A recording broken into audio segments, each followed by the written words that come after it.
materinya sekarang. Ya, Pak. Bentar lagi.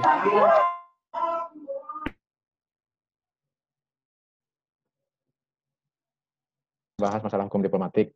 Hukum diplomatik merupakan salah satu cabang dari bagian hukum internasional. Ada hubungan nggak sih dengan hukum internasional? Tentu ada. Ya, hukum diplomatik yang menjadi dalam konvensi hukum internasional, konvensi Wina. Kalian sudah belajar sumber hukum internasional. Jadi salah satu adalah hukum adalah tentang konvensi tentang perjanjian diplomatik. Nah, di sini pada hari ini kita akan mendengarkan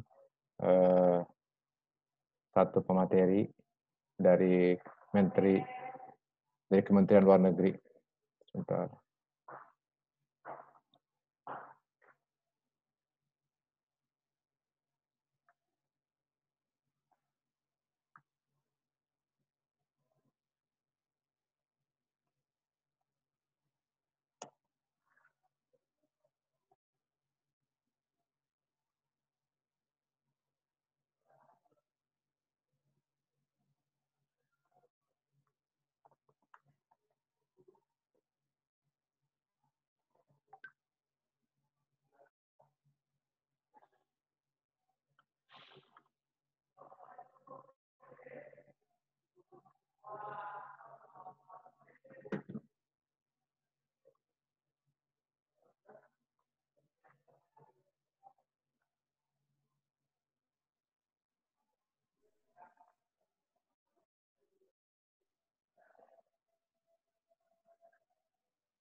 Maklumnya hobi bunga juga.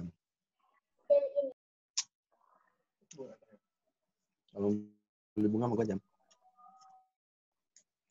Bunga lu murah kan? Enggak. Nggak harga dari harga 10.000 sampai 10 juta apa. Untuk proses yang bertanya nanti bisa di kolom chatting ya. Jadi saya sengaja di-unmute semuanya secara paksa. Karena ada bunyi-bunyi suara yang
Halo Mas, halo Pak Ari.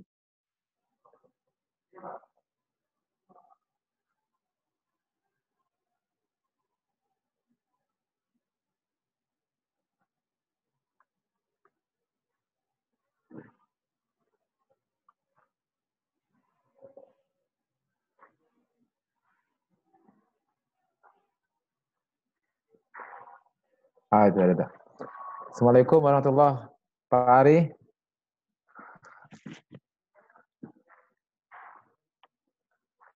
Alhamdulillah,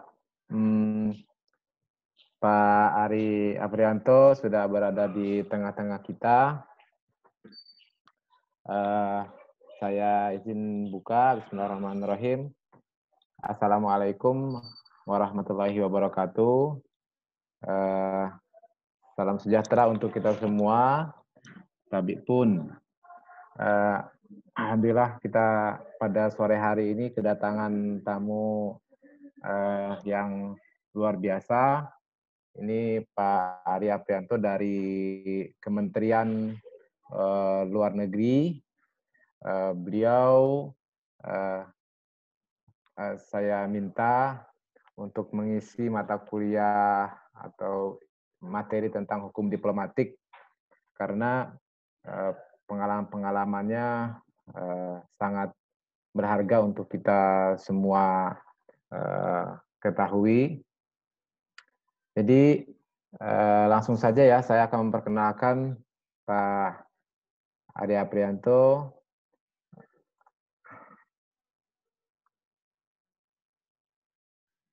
Jadi selamat datang Pak Ari Aprianto di dunia Zoom.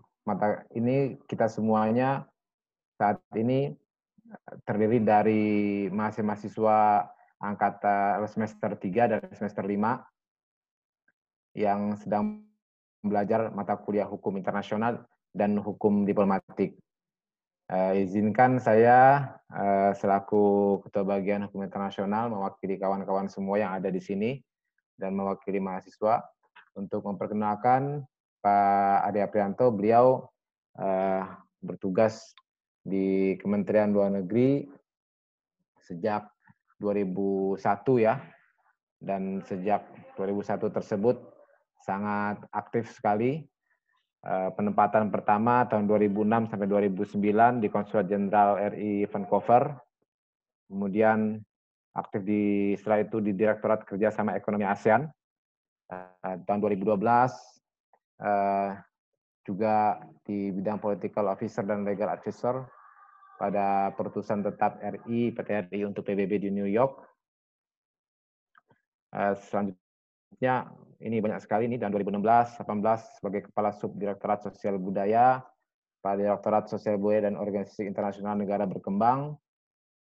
Dan tidak kalah pentingnya ini adalah beliau juga berpengalaman sebagai salah satu tim negosiator RI dalam perundingan Global Compact for Safe, Orderly, and Regular Migration yang telah disepakati di Maroko.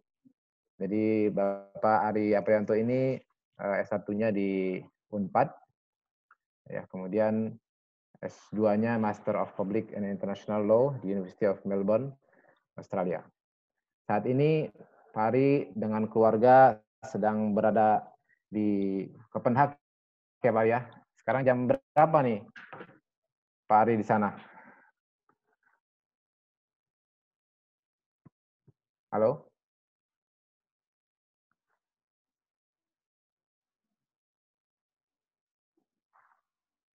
Halo?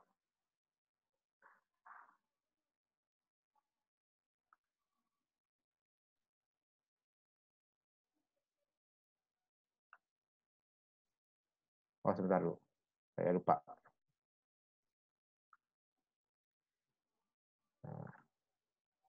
Maaf, saya tadi unmute.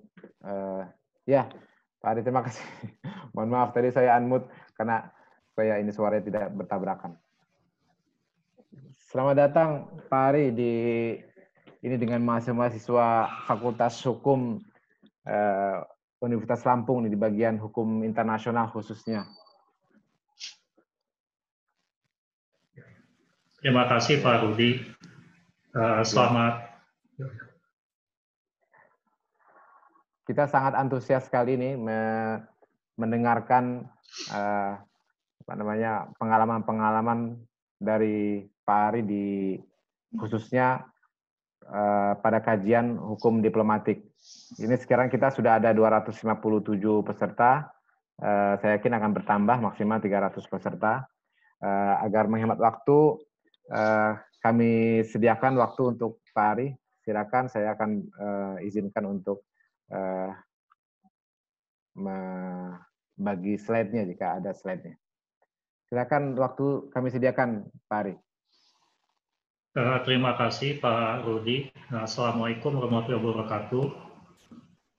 Selamat sore Bapak Ibu staf pengajar di Fakultas Hukum Uniwa dan juga teman-teman mahasiswa. Saya Ari Aprianto, bekerja di Kementerian Luar Negeri. Latar belakang saya tadi sudah disampaikan oleh Pak Rudi.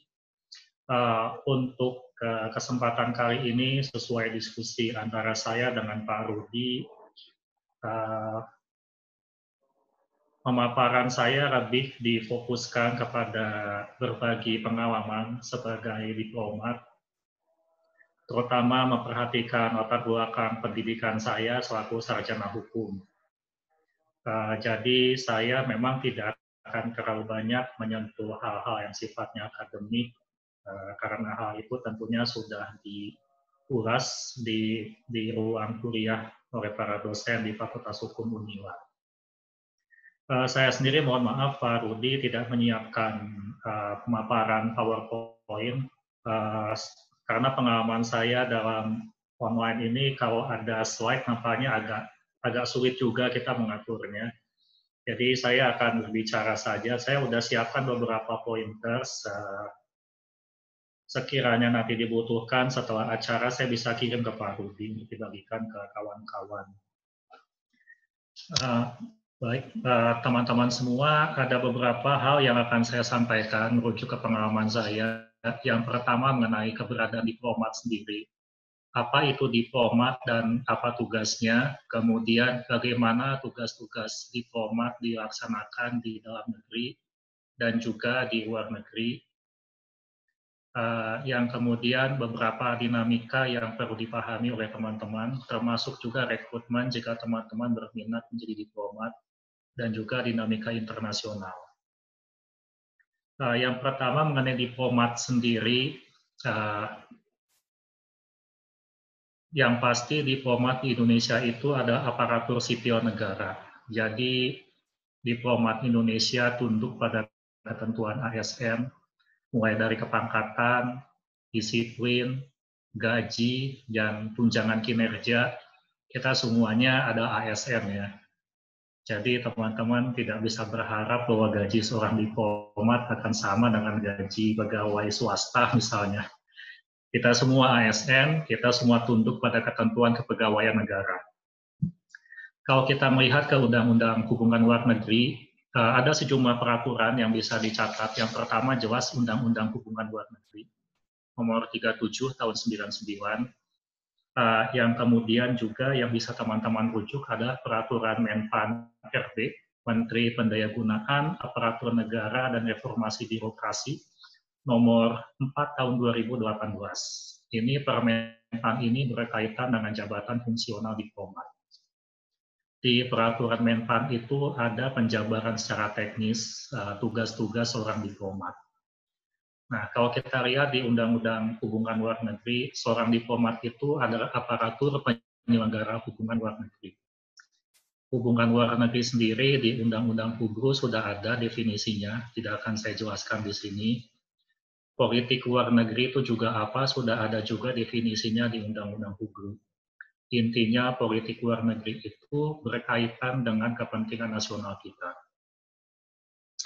Nah, seorang diplomat sendiri kata kuncinya adalah melaksanakan tugas-tugas diplomasi.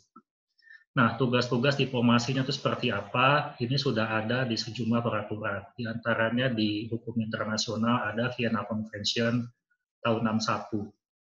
Dan on diplomatic relation itu udah ada semua di situ, mulai dari protecting, representing, negotiating, promoting. Ada juga tugas-tugas di Vienna Convention tahun 63 tentang consular relations. Ini juga tentunya sudah dipelajari oleh teman-teman di bangku kuliah, saya tidak akan ulas lagi. Nah, sementara di peraturan Menpan RB tadi, pada intinya mengambil dari ketentuan hukum internasional, tugas-tugas diplomat itu sama juga, representing, negotiating, promoting, protecting, reporting, dan ada satu tambahan lagi yaitu managing. Nanti saya akan jelaskan di secara detailnya. Yang pertama mengenai rekrutmen diplomat sendiri, seperti saya sampaikan tadi, karena diplomat itu adalah aparatur sipil negara, jadinya rekrutmennya juga sesuai dengan ketentuan yang ditetapkan oleh Kemenpan RB dan BKN. Kemlu hanya akan merekrut jika ada formasi yang kosong. Terakhir itu tahun 2017 kalau saya nggak salah. Posisinya apa saja, teman-teman bisa search sendiri di internet. Selain posisi diplomat, Kemlu juga merekrut antara lain untuk analis, bendaharawan, kemudian auditor. Nah, yang kemudian menilatar belakang pendidikannya sendiri, ya walaupun tugas diplomasi kebanyakan berkaitan dengan hubungan internasional, tapi diplomat juga tidak hanya lulusan hubungan internasional. Yang diminta oleh Kemlu selain lulusan HI juga lulusan dari Fakultas Hukum, kemudian ilmu ekonomi, politik, dan juga sastra. Satu hal lagi yang penting di sini adalah kemampuan bahasa. Jadi seorang diplomat tentu masih menguasai bahasa asing, utamanya bahasa PBB, bahasa Inggris, Prancis, Spanyol, Cina, dan Arab. Untuk kemampuan bahasa ini, kalau saya boleh kasih tahu, di kita tuh memang kebanyakan dominannya bahasa Inggris ya. Kalau yang bisa bahasa Inggris itu udah berjibun. Tapi yang bisa bahasa asing lainnya tuh masih belum banyak. Jadi kalau teman-teman berminat masuk Kemlu, kemampuan bahasanya harus diperkuat. Kalau bahasa Inggris itu TOEFL-nya 550. Kalau bahasa Perancis itu C1. Pak Rudi kan bisa bahasa Perancis, jadi teman-teman juga bisa konsultasi dengan beliau kalau bahasa Perancis gimana. Nah, itu poin pertamanya teman-teman, kemampuan bahasa mesti kuat. Dan bahasa Inggris itu sudah banyak. Jadi kalau teman-teman mau masuk Kemlu, kemampuannya hanya bahasa Inggris, persaingannya akan sangat ketat. Yang lainnya juga yang perlu teman-teman pahami, ya karena rekrutmennya PNS, sesuai dengan rekrutmen PNS ada tes kemampuan dasar dari BKN itu yang sifatnya komputer. Seingat saya itu tesnya kan wawasan kebangsaan. Ini bisa teman-teman cek juga di internet. Saya nggak akan ulas lagi. Yang berikutnya adalah tes kemampuan bidang yang disusun oleh Kemlu sendiri. Tes ini mungkin yang akan saya ulas sedikit. Seperti saya bilang tadi, rekrutmen Kemlu itu dibuka tidak hanya untuk urusan hubungan internasional, tapi juga untuk bidang-bidang lainnya. Jadinya tesnya itu memang disusun sedemikian rupa agar tidak hanya fokus ke bidang keilmuan tersendiri. Jadi kalau teman-teman berminat masuk ke Kemlu, teman-teman mulai dari sekarang masih membangun ketertarikan, membangun minat untuk membaca dan memahami isu-isu internasional, isu-isu regional. Karena dari pengalaman saya kebetulan pernah di Biro Kepegawaian dan pernah juga membantu menyusun tes masuk Kemlu.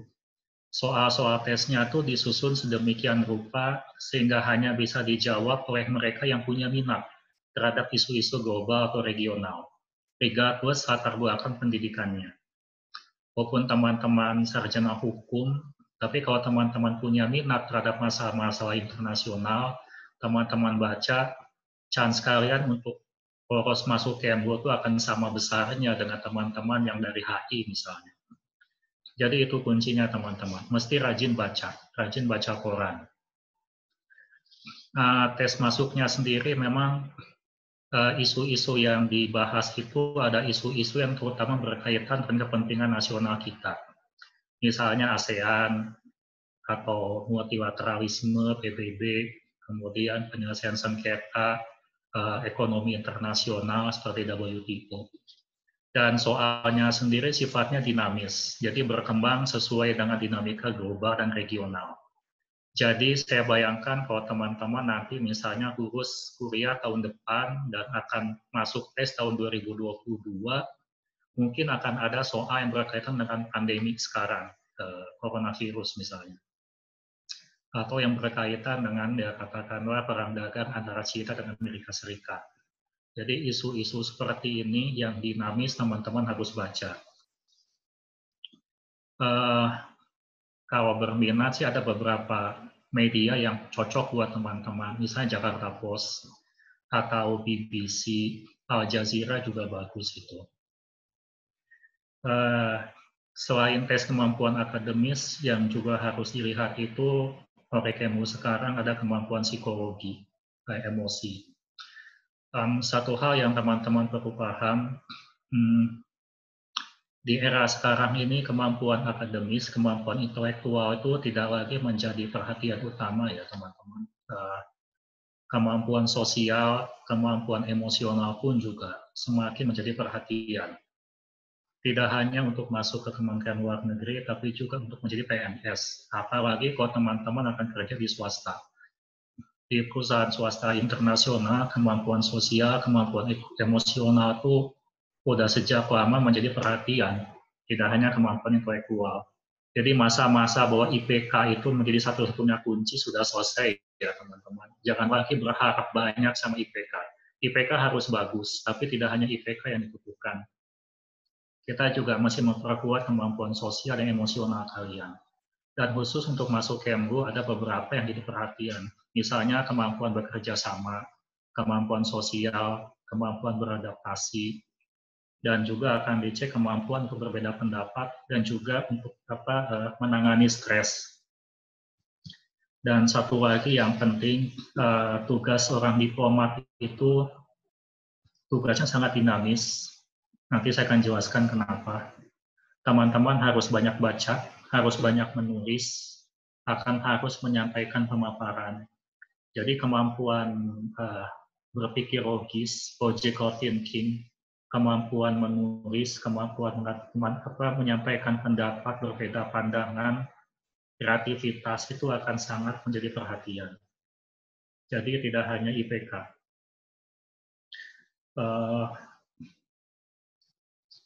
Jadi memang harus terus mengasah diri ya teman-teman ya. Teman-teman nggak bisa diam di zona nyaman kalian. harus terus belajar.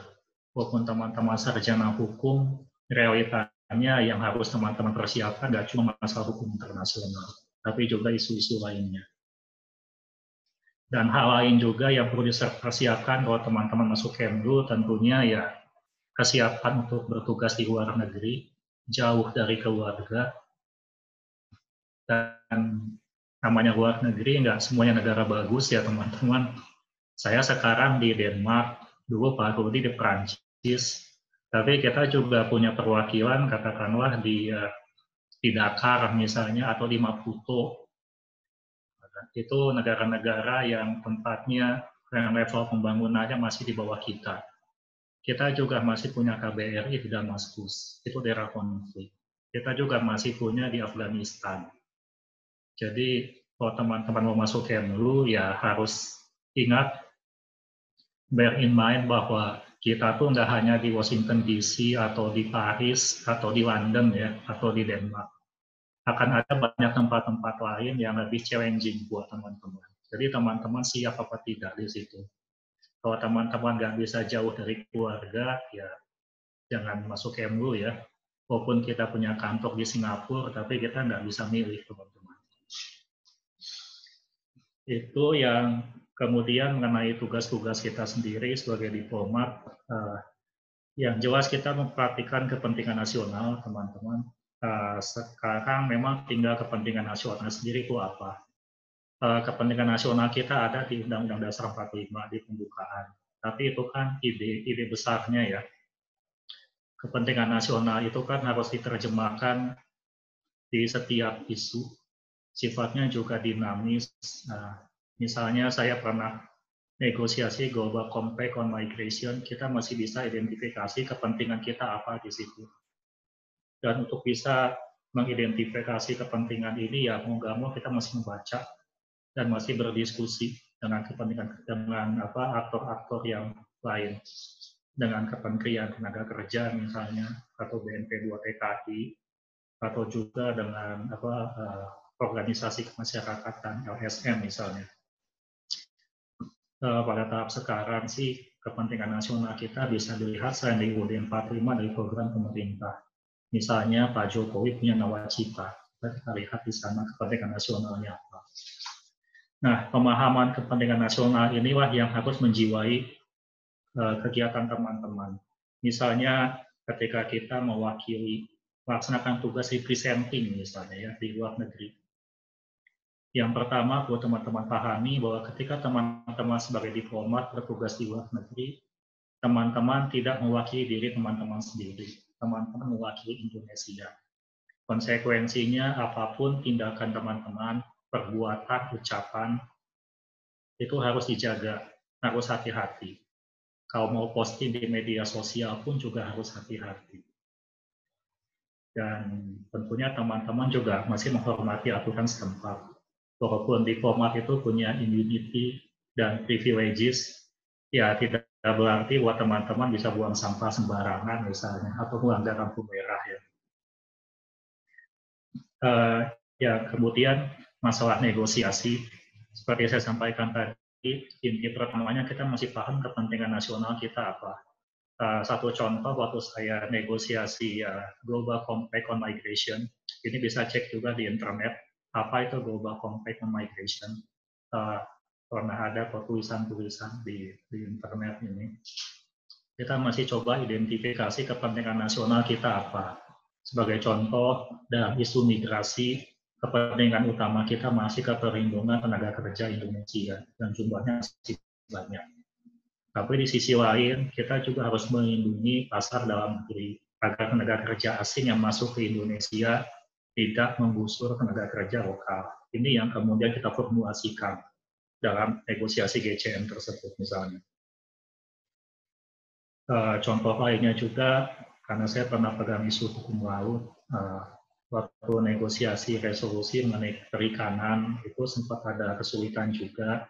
Kalau teman-teman masih ingat keputusannya ITLOS tahun 2015, International Tribunal on the Law of the Sea, mengenai IUU Fishing Advisory Opinion, itu salah satu keputusannya kan menekankan due diligence flag states terhadap kapal-kapal yang melakukan IUU fishing. Ini saat itu ada sejumlah negara yang keberatan jika advisory opinion tersebut dimasukkan dalam resolusi. Jadi kita juga mesti negosiasi di situ. Untungnya bisa, dan ini pun menjadi kepentingan kita. Karena salah satu kepentingan nasional kita adalah melindungi sumber daya kelautan kita. Untuk tugas berikutnya misalnya dalam masa protecting, ini fokusnya adalah melindungi warga negara kita di luar negeri dan juga badan hukum Indonesia di luar negeri. Yang seperti ini contohnya juga sudah ada, yang terakhir kalinya tentu evakuasi Wuhan waktu epidemi. Kemudian juga di masa corona ini kan sudah banyak contohnya ketika pemerintah melakukan evakuasi WNI dari negara-negara lain kembali ke Indonesia. Itu contoh yang paling terkenal sekarang. Tapi tugasnya memang nggak cuma itu aja, teman-teman. Ketika teman-teman bertugas di luar negeri, teman-teman juga mesti siap untuk segala macam permasalahan WNI kita, mulai dari yang kecopetan atau kehilangan paspor, atau sakit, meninggal, dan lain sebagainya. Waktu saya tugas di Vancouver, kebetulan Vancouver itu adalah salah satu pelabuhan port of call-nya kapal-kapal pesiar. Jadi ada banyak ABK kapal-kapal pesiar yang ABK-nya orang Indonesia yang singgah merapat di Vancouver. Jadi kalau ABK itu sakit, ya mereka pun dirawatnya di Vancouver. Jadi ketika ada ABK yang kecelakaan kerja, salah satu tugas saya ya datang ke rumah sakit, menengok ABK tersebut, kemudian memastikan jaminan kesehatannya. Apakah yang bersangkutan di cover asuransi misalnya. Kemudian kalau yang bersangkutan harus dipulangkan ke Indonesia, saya juga harus memastikan bahwa proses pemulangan tersebut bisa terlaksana. Dan tentunya kita pun juga sebagai diplomat harus bisa menghubungi keluarga yang bersangkutan. Itu tugas-tugasnya, teman-teman. Hal lainnya juga teman-teman bisa lihat sendiri di internet, diplomat kita di Malaysia, Singapura, negara Timur Tengah misalnya, dalam konteks perlindungan pekerja migran kita di sana. Itu salah satu contohnya tugas protecting itu. Untuk tugas berikutnya, promoting. Promoting ini maksudnya promoting hubungan kerjasama, persahabatan, friendly relations between Indonesia dan negara setempat. Waktu saya di Vancouver, tugas-tugas saya antara lain melakukan promosi kerjasama ekonomi, pariwisata, dan masuknya tenaga kerja terampil. Kebetulan saat itu di Vancouver sedang kekurangan tenaga kerja terampil, dan setelah kita pelajari, ternyata ada beberapa posisi yang potensial diisi sama kita, yaitu tenaga kerja bidang kepariwisataan. Jadi waktu itu kita kerjasama dengan Sekolah Tinggi Pariwisata Bandung dan Sekolah Tinggi Pariwisata Bali. Kita masukkan tenaga kerja masak, kitchen helper, kitchen helper sama cook untuk bekerja di Kanada. Itu contohnya. Kita juga pernah coba memasukkan caregiver ke Kanada dengan memanfaatkan pekerja kita yang pernah bekerja di Hong Kong dan juga Taiwan. Sementara untuk tugas yang lain, itu managing ini kalau kita Permenpan RB-nya sendiri atau managing data informasi yang kemudian harus kita olah sebagai bahan kebijakan. Data-data ini ada yang sifatnya terbuka, ada juga yang sifatnya rahasia. Jadi teman-teman juga nanti akan belajar bagaimana menangani informasi rahasia, mana informasi yang bisa kita sampaikan ke keluarga, mana yang tidak, mana yang bisa disampaikan lewat media sosial seperti WhatsApp, dan juga mana yang tidak. Itu teman-teman harus belajar di situ. Itu secara ringkas teman-teman tugas di luar negeri. Sementara di dalam negeri sendiri, tugas-tugas kita yang utama sih berkaitan dengan formulasi kebijakan. Misalnya dalam kalau kita akan ada negosiasi, maka tugas kita di Kementerian Luar Negeri itu mengadakan rapat-rapat antar kementerian. Jadi kita masih bisa mengidentifikasi aktor-aktor yang relevan ya, baik itu pemerintah maupun pemerintah. Misalnya untuk GCM, Global Compact on Migration, kita kerjasama dengan Kemenaker, BNP 2 TKI. Kita juga berkoordinasi dengan organisasi pekerja migran seperti SBMI, kemudian dengan LSM-LSM terkait, itu misalnya. Kemudian waktu kami menangani UNESCO, termasuk waktu itu persiapan warisan dunia yang terakhir itu yang di Sumatera Barat, itu kita juga ada rapat dengan Kementerian Pendidikan, kita rapat dengan pemerintah Provinsi Sumatera Barat misalnya. Jadi intinya rapat-rapat antar kementerian itu dibutuhkan untuk kita bisa mengidentifikasi secara jeli sebenarnya kepentingan apa yang perlu kita bawa dan kepentingan apa kita jaga. Kita nggak bisa kerja sendiri, kita butuh koordinasi. Ini intinya. Kemudian ya kita juga di dalam negeri harus siap kalau ada acara-acara internasional, misalnya waktu tahun 2011 kita jadi ketua ASEAN, saya sempat jadi panitia di situ. Di bagian persidangan, bagian substansi, tugas saya antara lain waktu itu sih menyiapkan press release untuk ke media.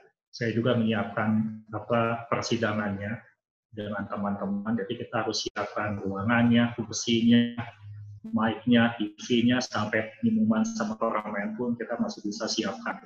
Tentunya dibantu sama panitia dari event organizer.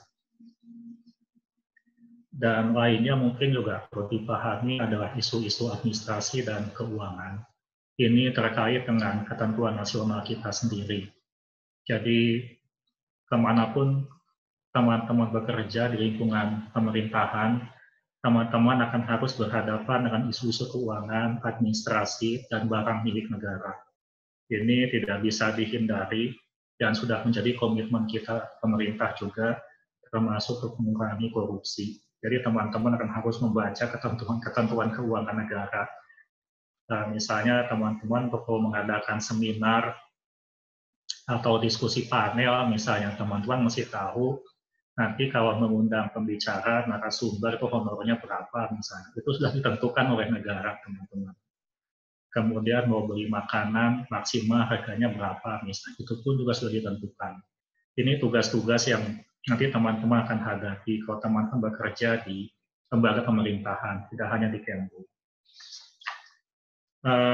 Yang lain mengenai isu-isu khusus, tadi sudah saya sampaikan bahwa tugas seorang diplomat itu luas sekali ya teman-teman. Waktu saya jadi diplomat tahun 2001, pendidikan yang saya terima itu kebanyakannya pada masalah keamanan internasional, Palestina, WTO misalnya. Tapi sekarang kita tuh sudah mengulas masalah pandemi, ketahanan pangan, pengentasan kemiskinan, perubahan iklim, dan lain sebagainya. Jadi isu globalisasi ini kalau teman-teman baca di media kan sudah semakin luas. Urusan-urusan domestik yang tata kelolanya dinaikkan ke tingkat internasional pun juga sudah semakin banyak, teman-teman. Teman-teman bisa lihat di situsnya PBB, UN Treaty Series, itu berapa banyak treaty yang disusun itu, yang sudah disepakati, dan isunya pun juga beragam. Mulai dari perubahan iklim, kelestarian lingkungan, masalah pidana, masalah pajak, dan lain sebagainya. Sementara isu-isu domestik yang memiliki dimensi internasional pun juga semakin banyak. Sebagai contoh, kebakaran hutan. Kebakaran hutan di kita masih sangat sering, dengan dampaknya juga lintas batas negara. Kita di ASEAN sudah punya misalnya ASEAN Convention mengenai transboundary haze pollution.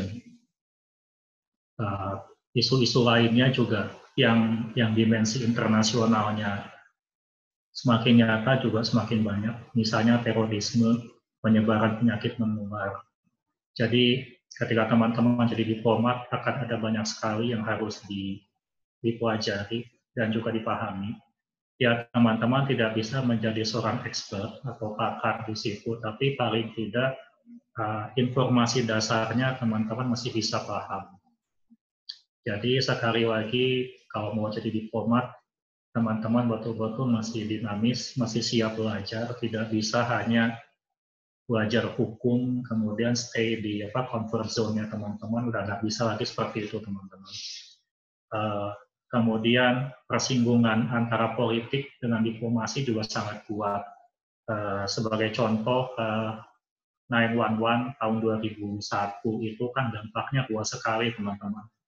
Tidak hanya masalah hukum, konflik, tapi juga masalah hubungan antara Islam dengan Barat, Islam dengan demokrasi, kemudian juga masalah kemanusiaan itu sendiri, termasuk juga arus pengungsi yang terjadi kemudian. Jadi masalahnya semakin banyak, ramifikasinya juga semakin kompleks, dan dampaknya ke negara kita juga semakin banyak.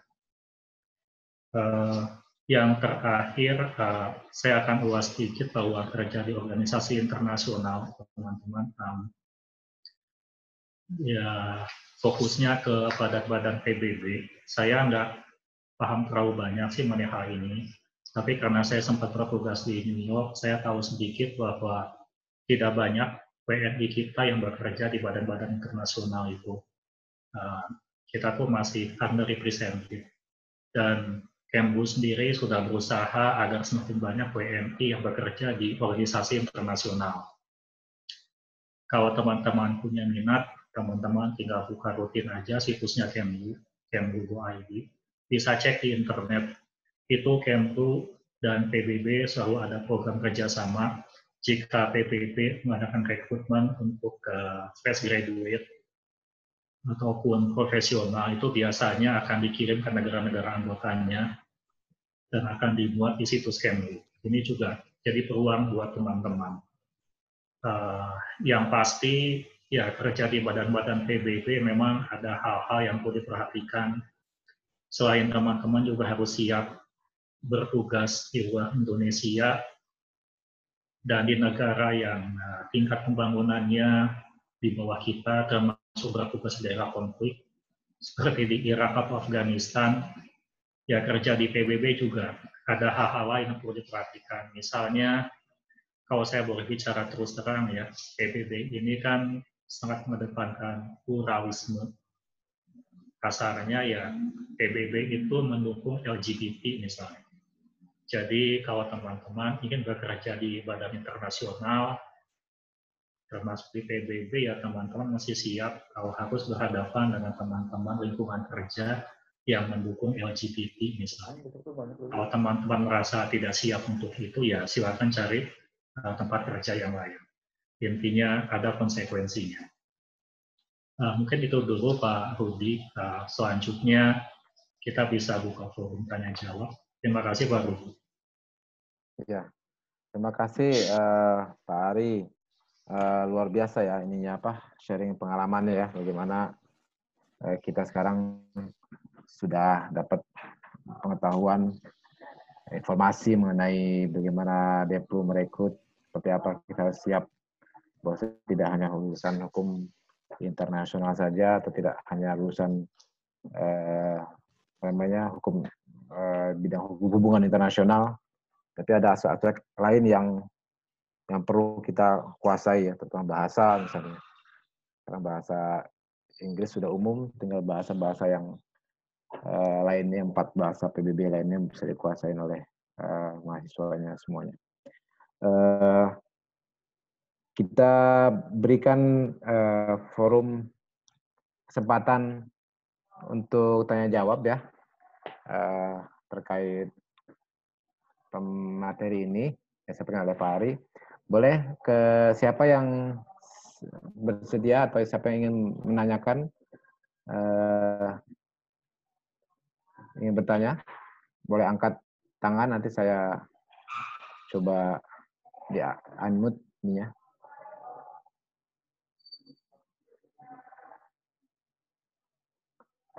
Ada?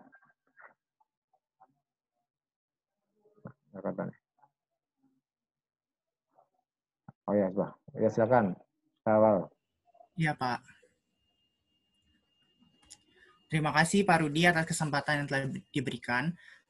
Ini pertanyaan saya tujukan ke Bapak Ari. Jadi yang ingin saya tanyakan, Pak, saat ini kan Indonesia ada perwakilan diplomatik di Korea Utara, tepatnya di KBRI Pyongyang. Nah, pertanyaan saya, kira-kira sejauh mana, Pak, keuntungan yang bisa Indonesia dapat dengan adanya hubungan diplomatik dengan Korea Utara, dan kepentingan nasional apa yang kita bawa ke sana? Terima kasih, Pak.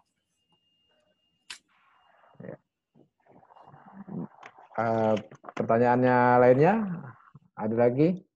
Kita tampung dulu 3 pertanyaan pertama.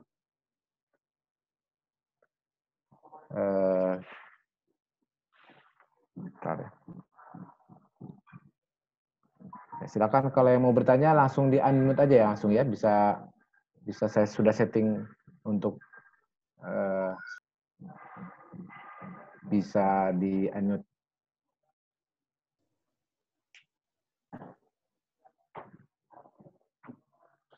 Ya, silakan. Ada lagi?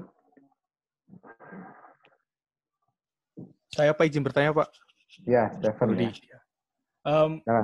Sebelumnya mungkin saya bertanya lebih teknisi mungkin Pak terkait isu belakangan ini ataupun yang terjadi seminggu belakangan ini.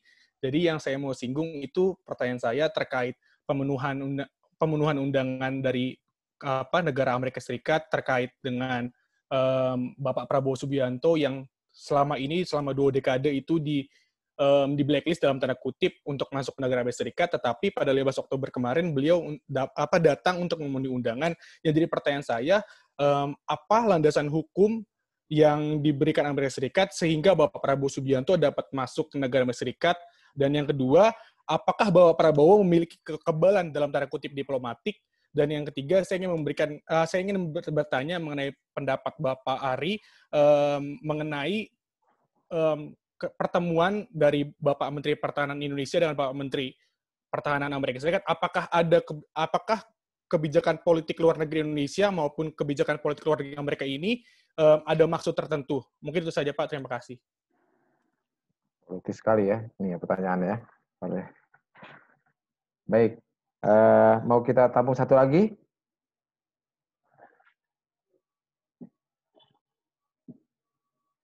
Ada lagi pertanyaannya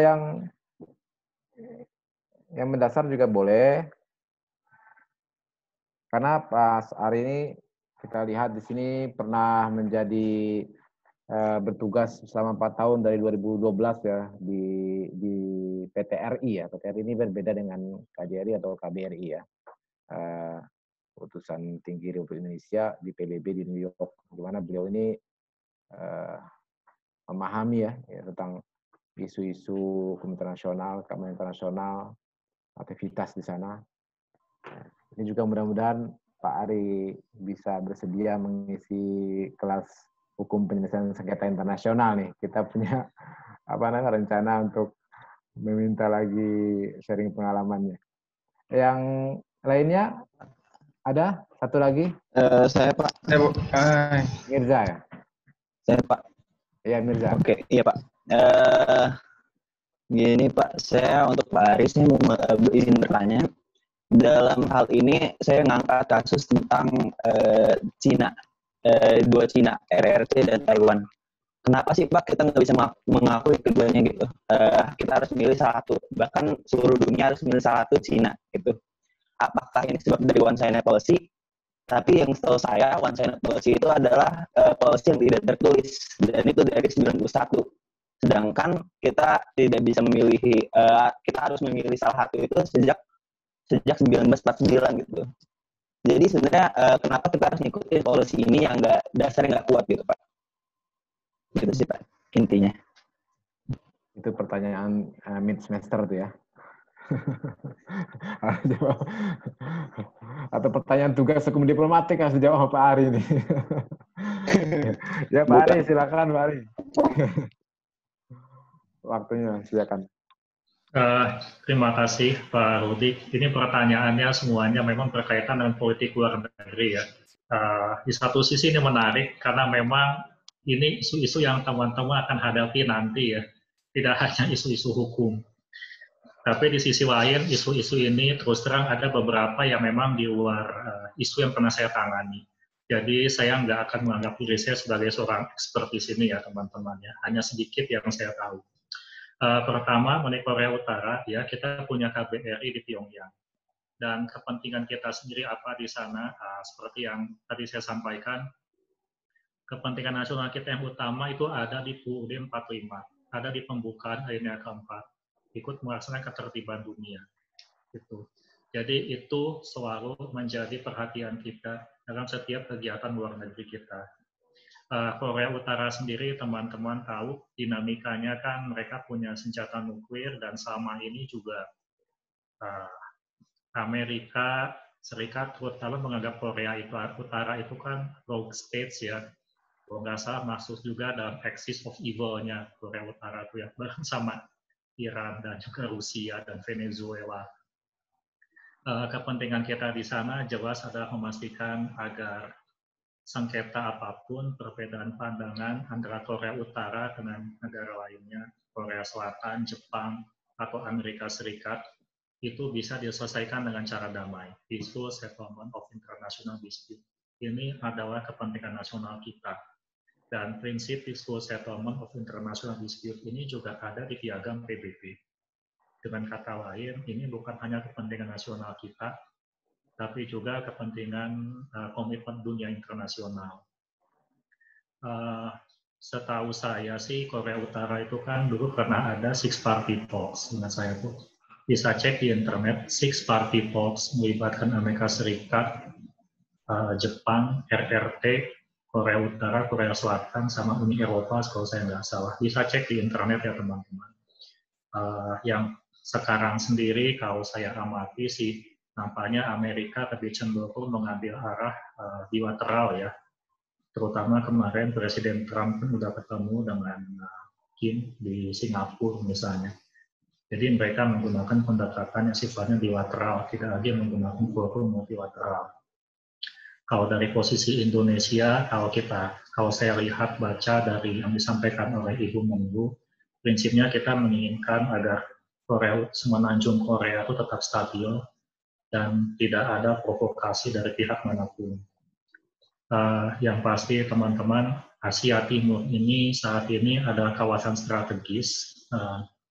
Pertumbuhan ekonomi dunia ada di Asia Timur dan Pasifik.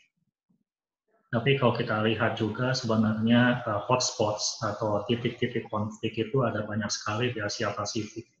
Tidak hanya di Laut Cina Selatan, tapi juga di Laut Cina Timur. Ada sengketa wilayah antara Cina dengan Jepang, dengan Korea Selatan juga, dan juga masalah nuklir Korea. Kalau kondisi di semenanjung Korea ini tidak dikelola dengan baik, itu dampaknya juga akan sangat kompleks. Apalagi Korea Utara ribut sama Korea Selatan, ribut sama Jepang. Korea Selatan dan Jepang juga adalah mitra ekonomi Indonesia misalnya. Kalau terjadi perang di Korea, di semenanjung Korea, dampaknya juga akan kena ke Indonesia. Paling tidak dalam konteks perdagangan, hubungan ekonomi tentu akan terganggu. Itu ancer-ancernya kira-kira ya, kalau terjadi konflik di Korea Utara. Jadi intinya kembali lagi ke pembukaan UUD 45 dan juga Piagam PBB. Yang kedua, mengenai kunjungan Pak Menhan Prabowo ke Amerika Serikat. Yang pertama, perlu dipahami masalah visa tadi ya teman-teman. Visa itu adalah bagian dari kedaulatan suatu negara. Suatu negara punya hak untuk mengeluarkan atau tidak mengeluarkan visa. Bahkan di Eropa saja, negara Schengen, itu kalau kita mengajukan visa Schengen, itu akan beredar dulu ke semua negara anggota Schengen. Jadi, kasarnya Denmark ini, saya sekarang tinggal di Denmark. Denmark itu bagian dari Schengen. Ketika saya mau ke Denmark itu, permohonannya oleh Denmark diedarkan ke semua negara Schengen lainnya. Dan kalau ada negara Schengen yang menolak, ya mestinya akan sulit juga keluar visanya. Jadi terkait dengan kunjungan Pak Prabowo ke Amerika Serikat, itu sepenuhnya adalah hak Amerika Serikat. Amerika Serikat mau menerima atau menolak itu hak mereka, teman-teman. secara politis kita sama-sama paham latar belakangnya kenapa kan. Dan itu kan semua terkait ke kondisi warisan Orde Baru dulu ya. Gitu.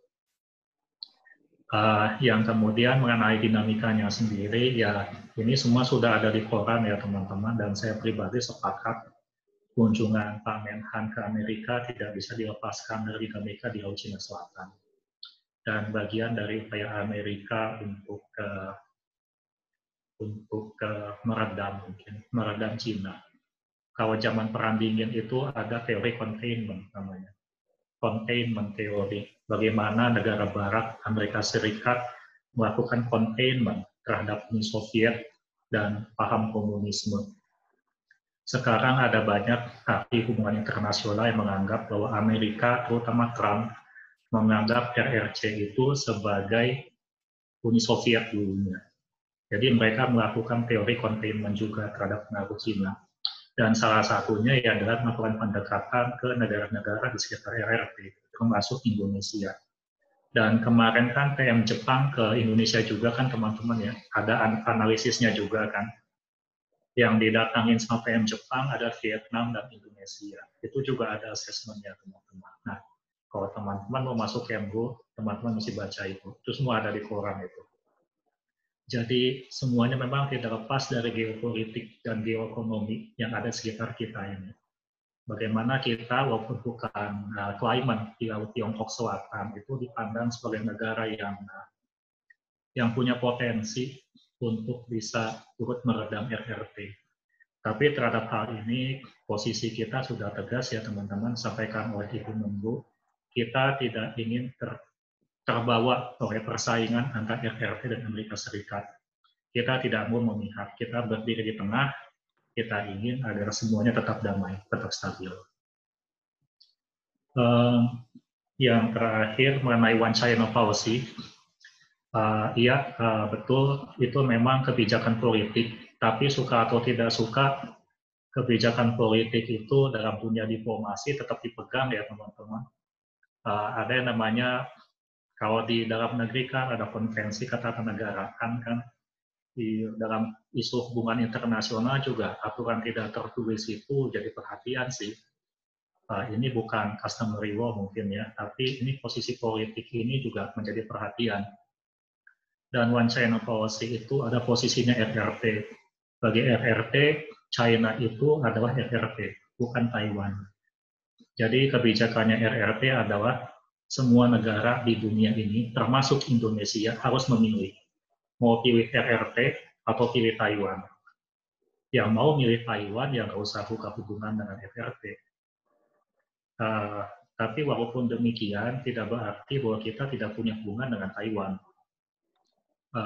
Taiwan itu punya kantor perwakilan dagang di banyak negara, termasuk di Jakarta ada. Teman-teman bisa cek sendiri, Taipei Trade Representation Office. Kemudian Taiwan juga menjadi anggota di sejumlah organisasi internasional. Misalnya di APEC juga ada. Namanya itu Chinese Taipei. Teman-teman bisa cek sendiri, representasinya Taipei. Taiwan itu seperti apa?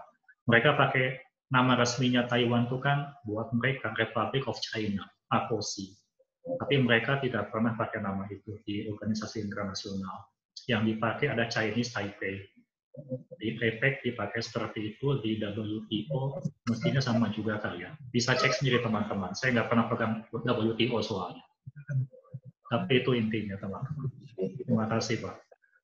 Ya. Terima kasih Mas Ari. Ada lagi sesi yang kedua nih untuk tanya jawab. Saya dong Pak, boleh Pak? Ya, silakan Dimas.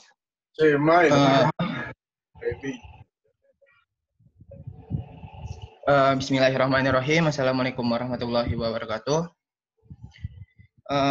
Untuk Bapak Ari, izin bertanya Pak. Sebagaimana dikatakan di dalam Undang-Undang Dasar 1945 mengenai hak kesehatan yang diakui dan dijamin oleh pemerintah negara Republik Indonesia, sebagaimana kita ketahui juga bahwa saat ini Indonesia tengah menghadapi kondisi pandemi COVID-19 yang bahkan saat ini telah menjadi pandemi di seluruh dunia. Nah, salah satu cara untuk mengakomodir dan juga menangani permasalahan ini adalah menggunakan vaksin. Nah, yang menjadi permasalahan adalah vaksin ini bisa dijadikan sebagai bumerang karena kemampuan daripada perlindungan paten ini akan menciptakan monopoli bagi pemilik daripada vaksin tersebut. Nah, pertanyaan saya adalah bagaimana sih Pak terkait penggunaan compulsory licensing untuk mendapatkan vaksin yang murah? Pertanyaan saya juga yang sejauh manakah pemerintah Indonesia dalam melaksanakan dan juga bagaimanakah mekanisme permohonan compulsory licensing dalam hal ini sebagai fungsi daripada diplomat itu adalah negosiator. Itu sih Pak pertanyaan saya. Kurang lebihnya mohon maaf. Wassalamualaikum warahmatullahi wabarakatuh. Ya. Ada lagi 2 orang penanya?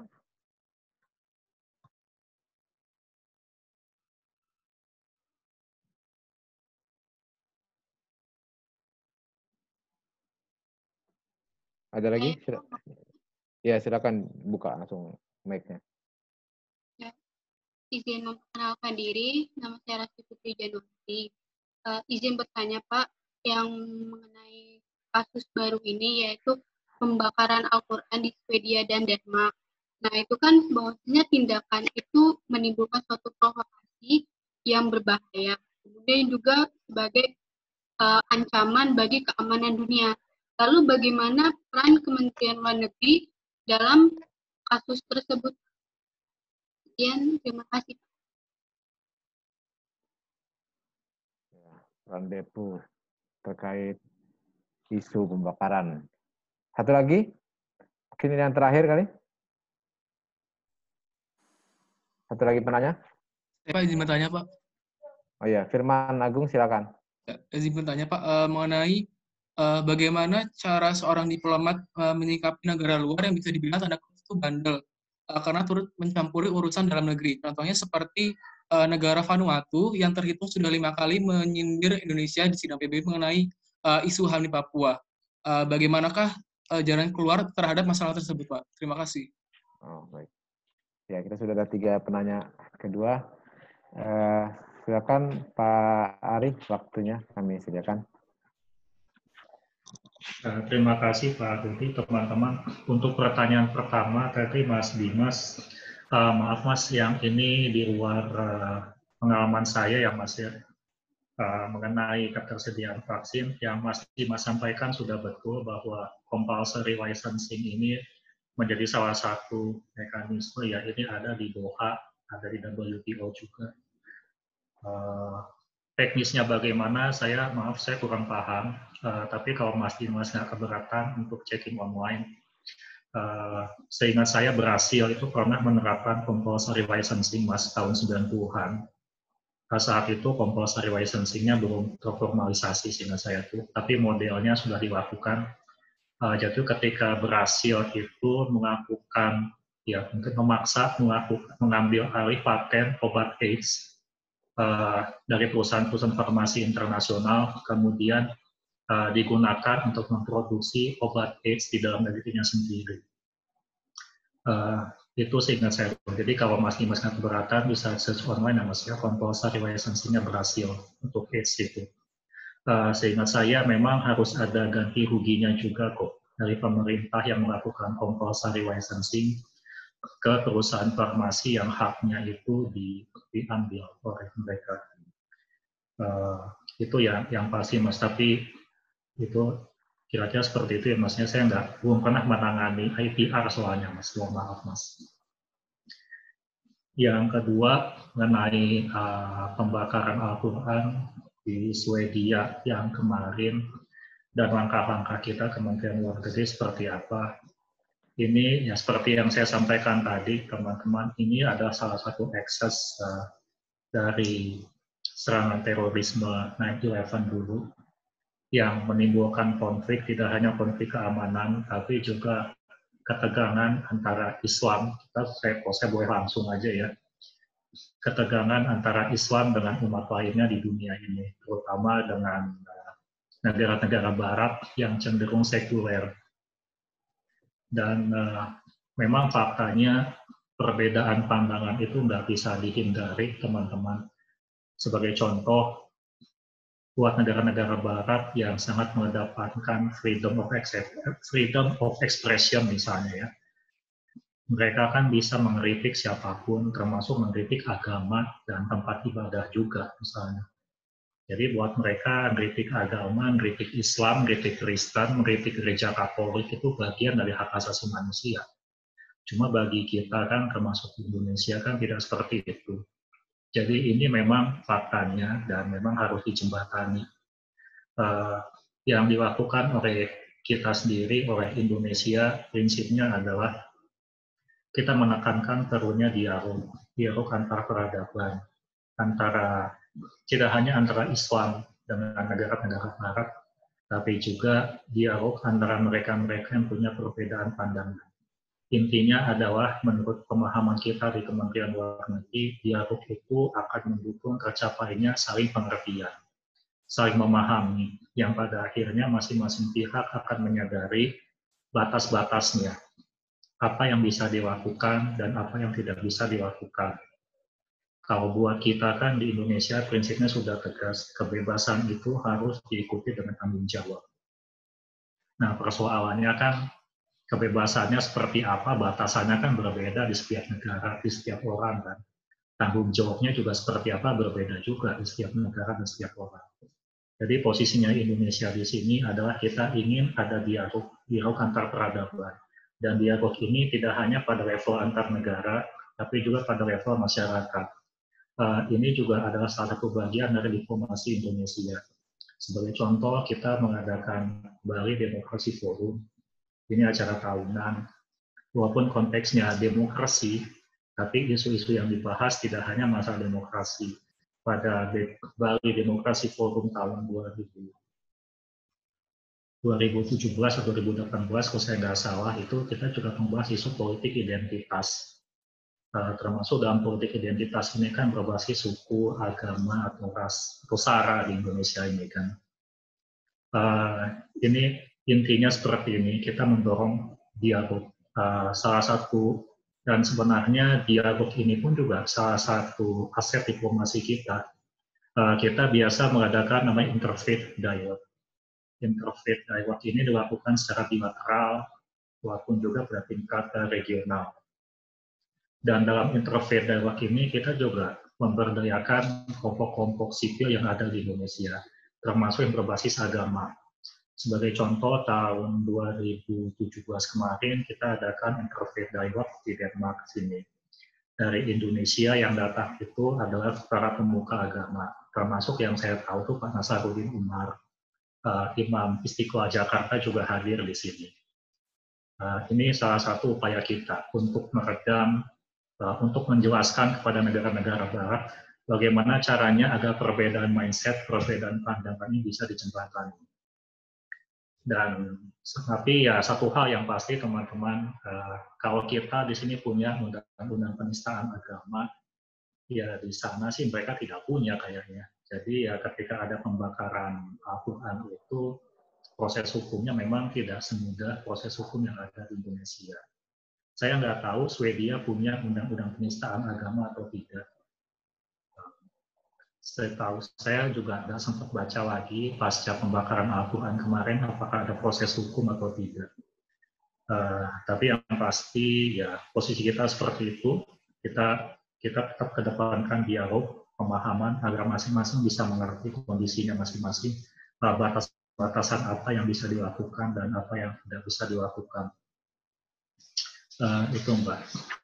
Yang terakhir mengenai negara-negara yang bandel seperti Vanuatu, ya di arena diplomasi langkah pembalasan atau retaliation itu opsinya banyak ya, bisa secara verbal seperti yang biasa kita lakukan di Majelis Umum PBB, itu contohnya, atau kita juga melakukannya dalam forum-forum lain, tidak hanya di Majelis Umum PBB. Karena kalau kita di PBB ada banyak forum-forum lain yang biasa digunakan oleh mereka yang bersikap negatif terhadap Indonesia ataupun digunakan oleh kelompok-kelompok yang pro-separatis, tidak hanya di majelis umum. Jadi langkah pertama memang menjelaskan kita bahwa secara verbal, bahwasannya ya tergantung, bisa ngebahas secara sopan, bisa sambil nyinyir misalnya, seperti yang biasa dilakukan media sosial itu macam-macam. Itu yang biasa kita lakukan. Selain membahas secara verbal, ya kita bisa meningkat ke langkah ke tingkat yang lebih tinggi, misalnya memberikan sanksi, misalnya sanksi ekonomi, atau sanksi diplomatik, atau sanksi militer yang sifatnya bilateral.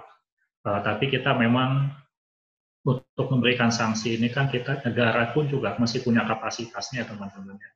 Kapasitas ekonomi, politik, ataupun militer. Ya, Amerika Serikat mereka bisa memberikan sanksi unilateral. Seperti yang sekarang mereka paksa lakukan terhadap Iran misalnya. Atau sanksi unilateral Amerika terhadap Kuba misalnya.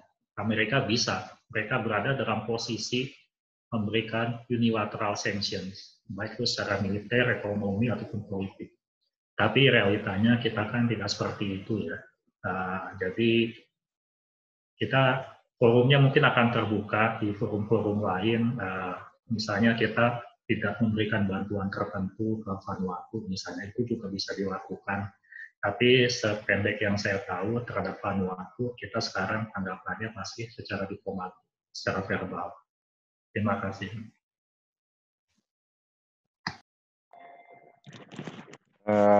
Ya, baik, itulah tadi sudah dijawab semuanya oleh Pak Ari ya. Di sana jam berapa Pak Ari di Denmark? Jam 11 Pak.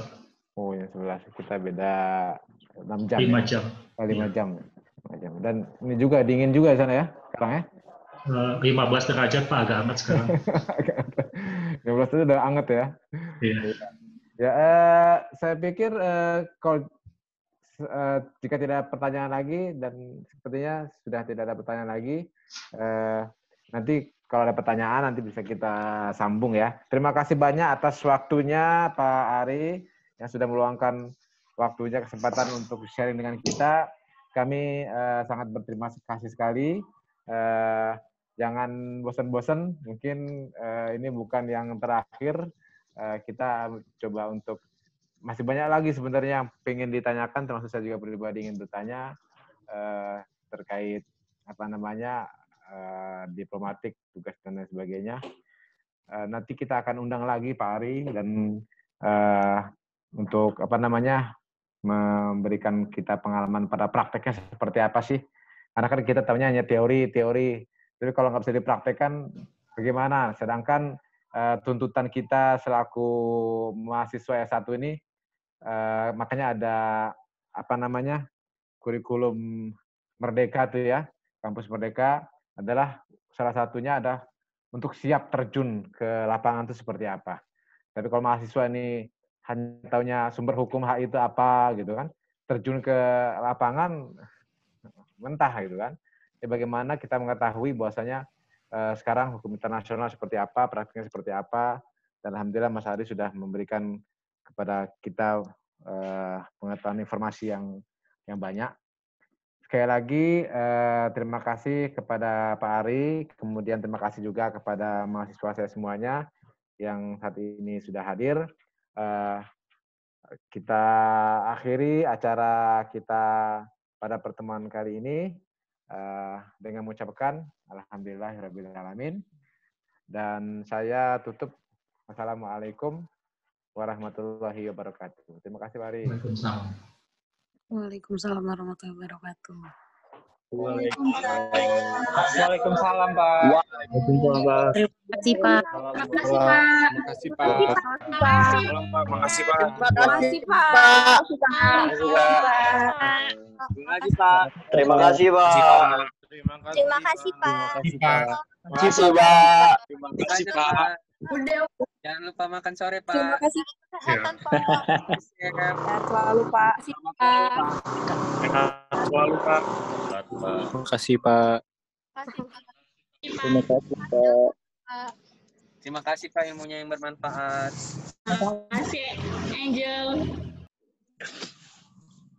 Makasih Pak. Jaga kesehatan ya Pak.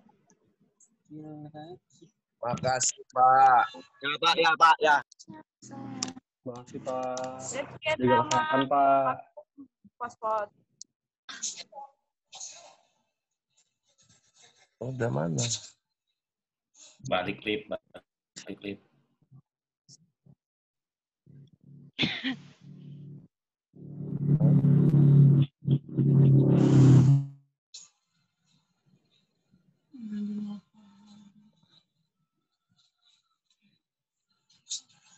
Klip ninggalin ya?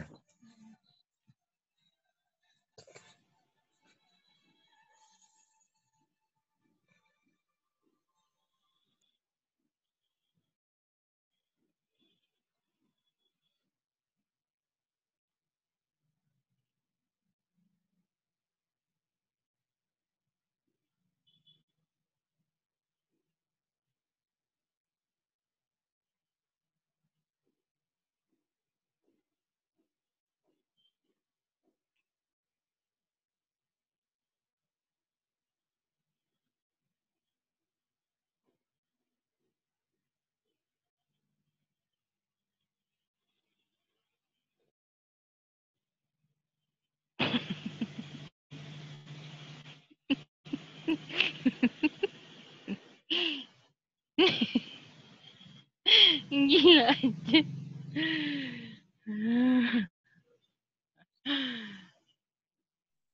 Eh.